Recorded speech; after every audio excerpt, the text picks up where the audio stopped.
मुख्यमंत्री पुष्कर सिंह धामी का उधम सिंह नगर और चंपावत दौरा। आज किच्छा में बन रहे एम्स के काम का करेंगे निरीक्षण। नागरिक अभिनंदन समारोह में भी होंगे शामिल।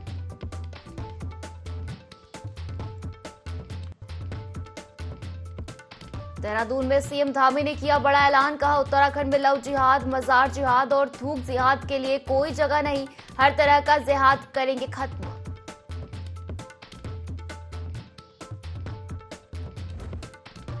हरिद्वार जेल से फरार 2 बंदियों की तलाश में 10 टीमें गठित। एसआईटी का भी किया गया गठन। एसपी सिटी और एसपी क्राइम की देखरेख में चल रही जांच।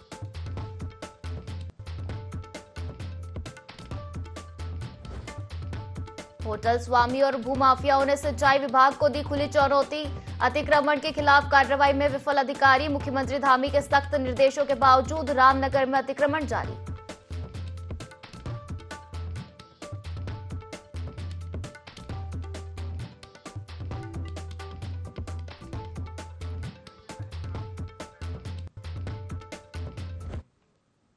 नमस्कार, बहुत स्वागत है आपका। देवभूमि लाइव देख रहे हैं आप और मैं हूं आपके साथ पायल। बुलेटिन की शुरुआत करेंगे देहरादून से आ रही बड़ी खबर के साथ, जहां सीएम धामी का उधम सिंह नगर और चंपावत दौरा आज रहने वाला है। किच्छा में बन रहे एम्स के काम का निरीक्षण करेंगे सीएम।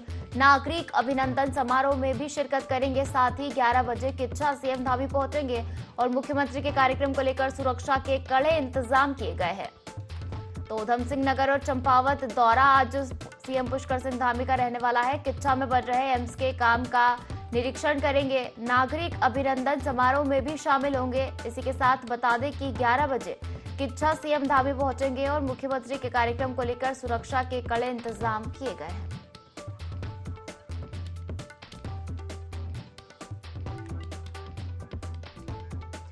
और चलिए इसी पर ज्यादा जानकारी लेंगे। हमारे साथ संवाददाता विनय सूद लाइव जुड़ गए। विनय, आज सीएम पुष्कर सिंह धामी का उधम सिंह नगर और चंपावत दौरा रहने वाला है। किन कार्यक्रमों में शिरकत करेंगे? जी पायल, बिल्कुल। देखिए, आपको बता दें कि आज मुख्यमंत्री पुष्कर सिंह धामी उधम सिंह नगर और चंपावत दौरे पर रहेंगे। इस दौरान जो है उनके कार्यक्रम आज जो तय किए गए हैं, तो ऐसे में देखा जा सकता है कि जो एम्स का अभी स्थलीय निरीक्षण जो है इस दौरान किच्छा में मुख्यमंत्री पुष्कर सिंह धामी करने वाले हैं। साथ ही साथ अभिनंदन समारोह जिस तरीके से आयोजित किया गया है उसमें भी जो है मुख्यमंत्री पुष्कर सिंह धामी शामिल होंगे। साथ ही साथ 1:30 बजे जो चंपावत है, चंपावत में दशहरा महोत्सव का एक कार्यक्रम आयोजित किया जा रहा है। उसमें भी मुख्यमंत्री पुष्कर सिंह धामी प्रतिभाग करने वाले हैं। तो ऐसे में देखा जा सकता है कि मुख्यमंत्री के कार्यक्रम को लेकर के जो पूरी तैयारियां हैं वो यहाँ पर चल रही हैं और सुरक्षा की दृष्टि से जो है प्रशासन भी पूरी तरह से अलर्ट मोड पर यहाँ पर दिखाई दे रहा है। साथ ही साथ ड्रोन के माध्यम से सभी पर जो है इस दौरान नजर रखी जाएगी। तो जो मुख्यमंत्री का जो आज का कार्यक्रम रखा गया है, काफी बड़ा और महत्वपूर्ण जो कार्यक्रम है वो आज आयोजित होने जा रहा है। जी जो बिल्कुल विनय, तो सीएम धामी का उधम सिंह नगर और चंपावत दौरा रहने वाला है। कई कार्यक्रमों में शिरकत करेंगे। साथ ही सुरक्षा व्यवस्था के कड़े इंतजाम किए गए हैं। फिलहाल बने रहिए हमारे साथ, आपसे और भी खबरों पर अपडेट लेंगे। और उत्तराखंड में चारों धाम के कपाट बंद होने की तिथियां तय हो गई है। 17 नवंबर को बद्रीनाथ के कपाट बंद होंगे। 3 नवंबर को केदारनाथ के कपाट बंद होंगे। तो वहीं 3 नवंबर को ही यमुनोत्री धाम के भी कपाट बंद होंगे। 2 नवंबर को गंगोत्री धाम के कपाट बंद होंगे। बता दें कि अभी तक 40 लाख से अधिक श्रद्धालुओं ने चारों धामों के दर्शन किए हैं। तो चारों धामों के कपाट बंद होने की तिथियां तय हो गई है। विजयादशमी के अवसर पर तिथियों की घोषणा की गई है। 17 नवंबर को बद्रीनाथ के कपाट बंद होंगे। केदारनाथ धाम के कपाट 3 नवंबर को, यमुनोत्री धाम के 3 नवंबर को और साथ ही 2 नवंबर को गंगोत्री धाम के कपाट बंद किए जाएंगे। अभी तक 40 लाख से अधिक श्रद्धालुओं ने चारों धामों के दर्शन किए हैं। चलिए इसी पर ज्यादा जानकारी लेंगे। हमारे साथ संवाददाता विनय सूद लगातार लाइव बने हुए हैं। विनय, चारों धामों के कपाट बंद होने की तिथियां तय हो गई है। किन किन तारीखों को कपाट बंद होने जा रहे हैं 4 धामों के? जी बिल्कुल पायल, देखिए आपको बता दें कि चारधाम यात्रा जिस तरीके से उत्तराखंड में अभी चल रही है और अब जो तिथि है वो भी चारधाम यात्रा के जो धाम है वो उनको यहाँ पर बंद करने की जो तिथियां हैं वो भी तय हो चुकी है। 2 तारीख की अगर बात करें तो 2 नवंबर को गंगोत्री धाम के जो कपाट हैं वो बंद होंगे। साथ ही 3 तारीख को बद्रीनाथ की अगर बात करें, माफ कीजिएगा, केदारनाथ की अगर बात करें तो केदारनाथ और यमुनोत्री के जो कपाट है वो बंद होंगे। साथ ही 17 तारीख को बद्रीनाथ के जो कपाट है वो बंद होंगे। तो ऐसे में देखा जा सकता है कि जो तिथियां हैं वो घोषित की जा चुकी है। और जो श्रद्धालुओं की यहाँ पर बात की जाए तो श्रद्धालु लगातार जिस तरह से चारधाम यात्रा में पहुंचे, बड़ी संख्या में जो है इस बार श्रद्धालुओं ने यहाँ पर जो है दर्शन किए चारों धामों के। तो वहीं व्यवस्थाओं की अगर बात करें तो मुख्यमंत्री पुष्कर सिंह धामी द्वारा जिस तरीके से चारधाम यात्रा को लेकर के यहाँ पर व्यवस्था की गई है उत्तराखंड में, तो ऐसे में जो बाहर से आने वाले जो श्रद्धालु हैं, जो विदेशी श्रद्धालु भी जो है इस दौरान बड़ी संख्या में चारधाम यात्रा में पहुंचे, तो उन भी जो है पूरी तरीके से इस दौरान यहाँ पर दर्शन कर पाए हैं चारधाम यात्रा में। और उन्होंने जिस तरह से खुशी भी जाहिर की है मुख्यमंत्री के कार्यों को लेकर के, तो वो भी काफी महत्वपूर्ण जो है यहाँ पर माना जा रहा है। क्योंकि जिस तरीके से देश विदेश से श्रद्धालु बड़ी संख्या में चारधाम यात्रा में पहुंचते हैं और जो व्यवस्थाएं हैं उत्तराखंड सरकार की वो लगातार जो है काफी महत्वपूर्ण रही है। बारिश की अगर बात करें, मानसून भी जो है इस दौरान कई बार दिक्कतें रुकावटें करता हुआ चारधाम यात्रा के दौरान यहाँ पर सामने दिखाई दिया। तो ऐसे में मुख्यमंत्री ने जिस तरीके से यहाँ पर श्रद्धालुओं के बीच में जाकर के फीडबैक लिया चारधाम यात्रा में, और जिस तरीके से जो पहाड़ी क्षेत्र इस दौरान यहाँ पर क्षतिग्रस्त भी हुए, यहाँ पर बात करें जो मार्ग है, यात्रा मार्ग, पैदल मार्ग जिस तरीके से रहा, तो वो भी जो है इस दौरान चारधाम यात्रा के दौरान बाधित रहा। लेकिन मुख्यमंत्री के साफ तौर पर अधिकारियों को दिशा निर्देश थे कि हर तरह से जो है यहाँ पर प्रयास किए जाए कि जो यात्रा मार्ग है उसमें से मलबा हटाने का कार्य भी जिस तरीके से लगातार यहाँ पर किया गया। तो ऐसे में देखा जा सकता है कि सीएम धामी ने हर तरह से यहाँ पर दिशा निर्देश अधिकारियों को दिए थे कि चारधाम यात्रा पूरी तरह से सुचारू रूप से चले। और अब वो यहाँ पर बड़ी संख्या में जिस तरीके से यहाँ पर पहल बात करें तो बड़ी संख्या में जिस तरीके से श्रद्धालु उत्तराखंड चारधाम यात्रा में पहुंचे और उन्होंने यहाँ पर अच्छे से दर्शन भी जो है चारों धामों के किए हैं। जी जो बिल्कुल विनय, और देश विदेश श्रद्धालु चारधाम मंदिर में दर्शन करने आते हैं, लेकिन अब जब तिथियों की घोषणा हो गई है कपाट बंद होने की, तो क्या अब श्रद्धालुओं की संख्या में और इजाफा देखने को मिलेगा?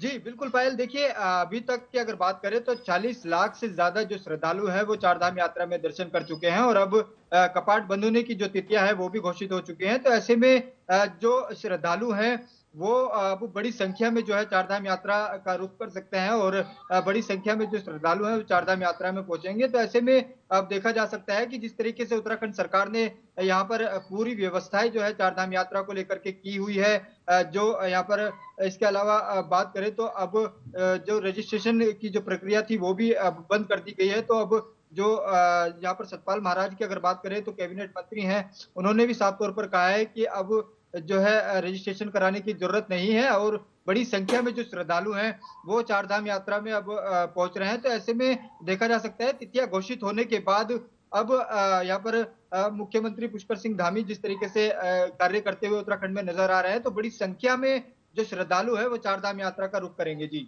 जो बिल्कुल विनय, तो बड़ी संख्या में श्रद्धालु रुख करेंगे और 40 लाख सदस्य श्रद्धालु जो हैं वो दर्शन कर चुके हैं चारधाम मंदिर के। फिलहाल शुक्रिया तमाम अपडेट के लिए।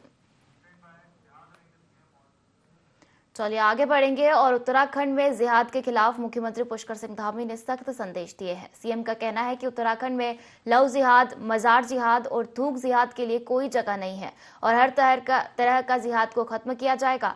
बता दें कि रावण दहन के अवसर पर मुख्यमंत्री पुष्कर सिंह धामी ने कहा कि विजयादशमी का पर्व बुराई पर अच्छाई की विजय का प्रतीक है। मर्यादा पुरुषोत्तम भगवान श्री राम के आदर्शों का अपने जीवन में पालन करना चाहिए। हमें अहंकार से मुक्त होकर सच्चाई के रास्ते पर चलकर देश प्रदेश की प्रगति में सहायक बनना चाहिए।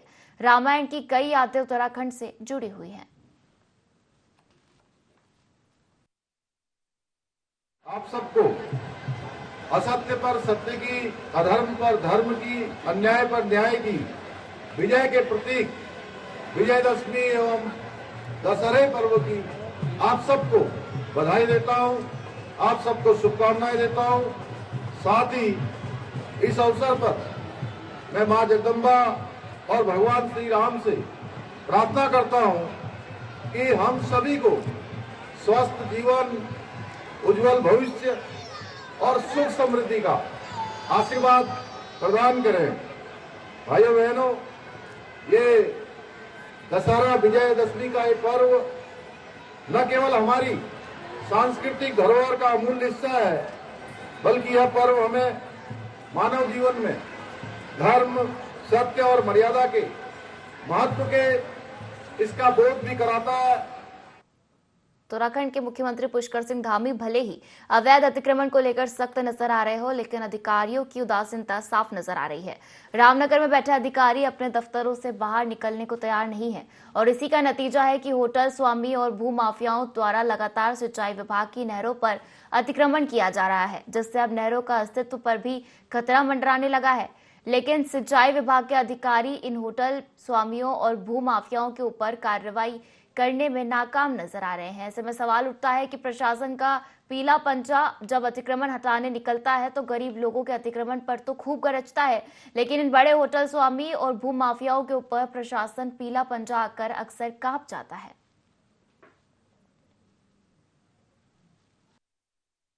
कई जगह लोगों ने अतिक्रमण कर रखा है। जो नए अतिक्रमण है वो हटवा दिए जा रहे हैं। जो पुराने अतिक्रमण है उसमें शासन के निर्देशानुसार एक लिस्ट बनाई गई है, जिसको हमने शासन को भेजा हुआ है, जिसमें जो भी निर्णय लिया जाएगा तो इकट्ठा इसमें अतिक्रमण हटेगा। इसमें पहले एक बार मुहिम चली थी जिसमें काफी अतिक्रमण हटाया गया था। जहां वाहन खड़े होने की एक सिमलखलिया नहर की शिकायत है, ये पुराना अतिक्रमण है और इस पे से वाहन हटा दिए जाएंगे और अतिक्रमण के लिए जो भी निर्देश मिलेंगे इसको तुरंत हटवाया जाएगा।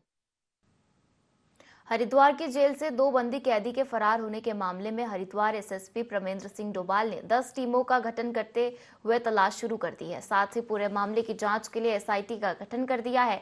एसएसपी ने कहा कि टीमें आरोपितों के संभावित स्थानों पर दबिश दे रही है। परिजन और उनके रिश्तेदारों पर भी पुलिस नजर बनाए हुए हैं। इस चुनौती के तौर पर लिया जा रहा है। जल्द ही आरोपियों की गिरफ्तारी की जाएगी। एसपी सिटी स्वतंत्र कुमार सिंह और एसपी क्राइम पंकज गैरोला के पर्यवेक्षण में टीमें जांच करेगी। आज सुबह 6:30 बजे जिला कारागार रोशनाबाद में एक सूचना पुलिस को प्राप्त हुई थी कि 2 कैदी कल रात से फरार चल रहे हैं और इस संबंध में पुलिस के द्वारा तत्काल कार्रवाई करते हुए एसओ सटकुल तुरंत मौके पर पहुंचे। साथ में एसपी सिटी और इनकी पूरी टीम के द्वारा सीन ऑफ क्राइम का निरीक्षण किया गया। बाद में मेरे और डीएम के द्वारा भी जेल का निरीक्षण किया गया था। इसमें सीन ऑफ क्राइम को प्रिजर्व करने के साथ साथ जो भी इसमें उनके द्वारा इक्विपमेंट यूज़ किए गए, खासकर जो इसमें सीडी का प्रयोग किया गया था और पाइप वगैरह का था, उसे तत्काल प्रिजर्व किया गया और सभी संभावनाओं को तलाशते हुए इसमें इन दोनों कैदियों के वेयर अबाउट्स को जाना गया और उनके लिए हमारी जो टीमें हैं, करीब 10 टीमें हम लोगों के द्वारा अभी तक गठित की गई हैं, जो इनके वेयर अबाउट्स जितने भी हैं उसमें लगातार दबिश दे रही हैं, लगातार इसको सर्च कर रही हैं।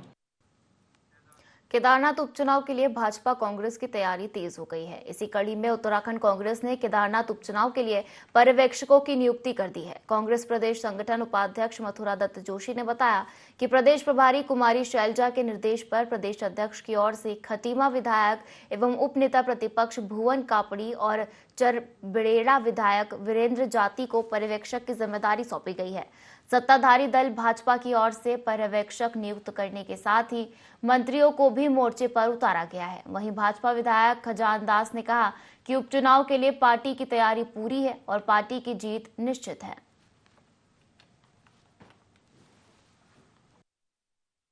भारतीय कांग्रेस कमेटी के निर्देश पर प्रदेश कांग्रेस कमेटी के माननीय अध्यक्ष आदरणीय करण मेहरा जी ने केदारनाथ उपचुनाव में पर्यवेक्षण करने के लिए 2 वरिष्ठ नेताओं की ड्यूटी लगाई है। उनको पर्यवेक्षक के रूप में नियुक्ति किया है और हमारे जो विधानमंडल दल के उपनेता हैं भुवन कापड़ी जी और जो हमारे झबरेड़ा के विधायक हैं वीरेंद्र जाति जी, इन दोनों वरिष्ठ नेताओं को केदारनाथ चुनाव में पर्यवेक्षक की भूमिका में नियुक्त किया है और इनसे माननीय अध्यक्ष जी ने अपेक्षा की है कि वो यथाशीघ्र जाकर वहाँ के कार्यकर्ताओं से बातचीत करके और उम्मीदवार के संबंध में और उस क्षेत्र की जो रिपोर्ट है वो रिपोर्ट 1 सप्ताह के अंदर में प्रदेश कांग्रेस कमेटी को सौंपेंगे ताकि अखिल भारतीय कांग्रेस कमेटी को उसका प्रेषण किया जाए और अखिल भारतीय कांग्रेस कमेटी से विचार विमर्श किया जा सके। भारतीय जनता पार्टी चाहे छोटा चुनाव हो चाहे बड़ा चुनाव हो, हर समय तैयार रहती है और हमारी तैयारी आज से ही नहीं, हम लगातार हमारा संगठन काम करते रहता है और सजगता से काम करता है। इसलिए हमें कोई भी किसी बात की कोई चिंता नहीं है और कोई भी सामने हो, हम हर समय तैयार है और भारतीय जनता पार्टी केदारनाथ का चुनाव भारी मतों से जीतेगी। चलिए अब आगे बढ़ेंगे और उत्तराखंड में भाजपा का सदस्यता अभियान जोरों से चल रहा है। ऐसे में बीजेपी अब सक्रिय सदस्यता अभियान भी चलाने जा रही है। भाजपा प्रदेश अध्यक्ष महेंद्र भट्ट का कहना है कि बीजेपी के सदस्यता अभियान का महत्वपूर्ण चरण सक्रिय सदस्यता का प्रारंभ होने जा रहा है। उन्होंने कहा कि सक्रिय सदस्यता का मानक पार्टी के अंदर संगठन चुनाव में वही व्यक्ति प्रतिभाग कर सकता है जो सक्रिय सदस्य हो, या फिर उस व्यक्ति के लिए मिनिमम 100 सदस्य बनाने जरूरी हो। उन्होंने कहा कि प्रत्येक जिले के अंदर सक्रिय सदस्यता के सत्यापन की टोली बन चुकी है और उनके साथ वर्चुअल मीटिंग होनी है और 14 तारीख तक हमारे प्रत्येक जनपदों के अंदर प्रत्यक्ष बैठकें सक्रिय सदस्यता की टोली के साथ होगी। सदस्यता अभियान का महत्वपूर्ण चरण सक्रिय सदस्यता का प्रारंभ हो रहा है। सक्रिय सदस्यता का मानक है पार्टी के अंदर संगठन के चुनाव में वही व्यक्ति प्रतिभाग कर सकता है जो सक्रिय सदस्यता हो, और उसके लिए मिनिमम 100 सदस्य बनाने ये प्रत्येक कार्यकर्ता को जो पार्टी में दायित्व चाहता है, संगठन के चुनाव में प्रतिभाग करता है, उसके लिए आवश्यक रहता है। बहुत से कार्यकर्ताओं ने सदस्यता को पूर्ण किया है। मिनिमम लक्ष्य में उसमें 50 सदस्य उस विधानसभा जिस विधानसभा को कार्यकर्ता है वो बनने आवश्यक रहते हैं। हमारा सक्रिय सदस्यता का चरण प्रारंभ हो चुका है। आज प्रत्येक जिले के अंदर सक्रिय सदस्यता की सत्यापन की टोली हमारी बन चुकी है। उनके साथ हमारी आज वर्चुअल मीटिंग है और 14 तारीख तक हमारे प्रत्येक जनपदों के अंदर हमारी प्रत्यक्ष बैठकें सक्रिय सदस्यता की टोली के साथ होंगे। इसमें जिले की टोली भी रहेगी और मंडल की टोली भी रहेगी। पौड़ी में सड़क दुर्घटनाएं लगातार बढ़ रही है, जिसे लेकर एसएसपी लोकेश्वर सिंह ने अभियान छेड़ा हुआ है। यदि कोई वाहन चालक नशे में गाड़ी चलाता हुआ पाया जाता है तो उसके खिलाफ एसएसपी ने सख्त कार्यवाही के निर्देश दिए हैं। इतना ही नहीं, वाहन चालक का लाइसेंस रद्द और वाहन को सीज भी किया जा रहा है। कप्तान के आदेशों के बाद जिले के पुलिस जगह जगह आने वाले वाहनों की चेकिंग कर रही है। साथ ही चालक के नशे पर होने उसके खिलाफ सख्त कार्रवाई भी की जा रही है। पौड़ी पुलिस के द्वारा शराब पीकर वाहन चलाने वालों के विरुद्ध विशेष अभियान चलाया जा रहा है। चूंकि अभी शादी का सीजन है और साथ ही साथ फेस्टिवल्स का सीजन है, तो जनता से हमें ये बार बार शिकायत प्राप्त हो रही थी कि शादी ब्याह के सीजन में बहुत से ऐसी गाड़ियां होती हैं जो शराब पीकर चलते हैं और जिससे रोड एक्सीडेंट्स की घटनाएं बहुत ज्यादा होती हैं, जिसका हम लोगों ने संज्ञान लेते हुए इस त्योहार के सीजन में हम लोग विशेष चेकिंग अभियान चलाते हैं, जो कि दिन में भी और रात्रि में भी हमारे सभी पॉइंट्स पे चेकिंग हो रही है। और इसमें हम लोगों ने अभी तक 45 वाहनों को सीज किया है और 45 लोगों के विरुद्ध कार्रवाई किया है। जनता से अनुरोध है कि फेस्टिवल्स के सीजन में और शादी ब्याह के सीजन में विशेषकर शराब पीकर वाहन न चलाएं, जिससे बहुत बड़ी दुर्घटना होने की संभावना बनी रहती।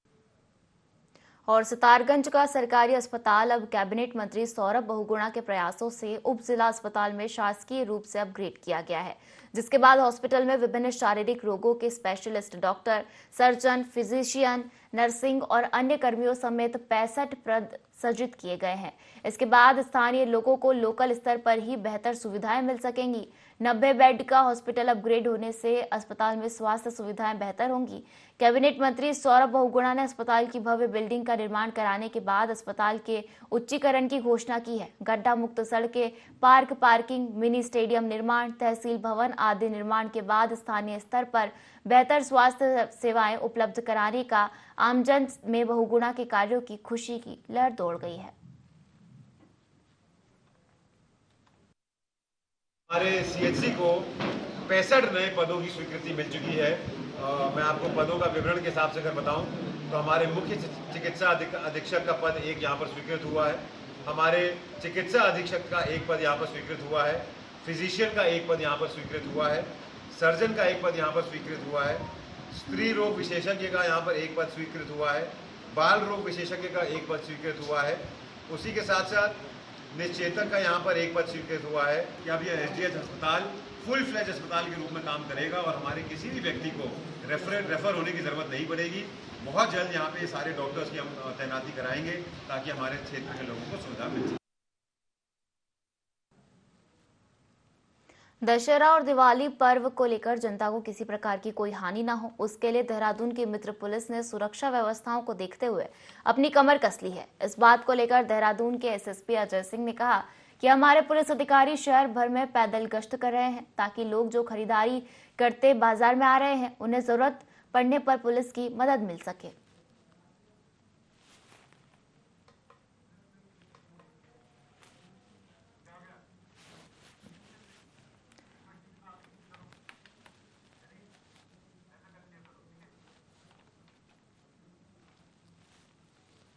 तो देहरादून से खबर, जहां व्यवस्थाओं को लेकर मित्र पुलिस ने कमर कस ली है और पुलिस अधिकारी लगातार गश्त कर रहे हैं।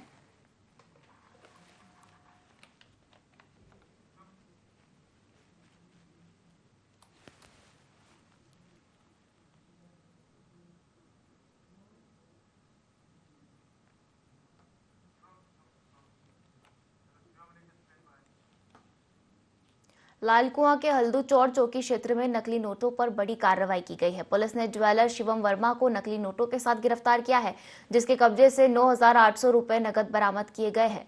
बता दें कि अभियुक्त तो शिवम वर्मा ने बीते माह भी एक युवक के साथ मिलकर नकली सोना बेचने का काम किया था, जिसके बाद आरोपी फरार चल रहा था। एक व्यक्ति है जिसे कस्टडी में लिया गया है, उसके कब्जे से 9,000 रुपए के नकली नोट बरामद हुए हैं। इसमें आगे जांच चल रही है कि किस सोर्स के थ्रू इनके पास ये नकली नोट आए थे और आगे ही कार्रवाई उस हिसाब से उचित वैधानिक कार्रवाई की जाएगी। इसमें अभियुक्त जो है वो एक ज्वेलरी शॉप ओनर है शिवम वर्मा, और कहाँ से लेके आए हैं अभी इस चीज़ पे थोड़ा सा हम वेरिफिकेशन कर रहे हैं कि सोर्स क्या है। कुछ अब आपराधिक इतिहास में इनका निकल के आया है, मुकदमा हो रखा है बहेड़ी में, तो उसमें भी अभी हम वेरीफाई कर रहे हैं क्या क्या इसमें धाराएँ हैं, क्या क्या चीज़ें। हमारी एसओजी की टीम और अन्य टीमें इसमें लगी हैं, थाने की टीमें भी लगी हैं, और इसमें हम जल्द ही इसमें और ज़्यादा खुलासा करेंगे। उसमें वेरीफाई कर रहे हैं उन चीज़ों। तो इस बुलेटिन में फिलहाल इतना ही। आप बने रहिए IND24 के साथ। नमस्कार।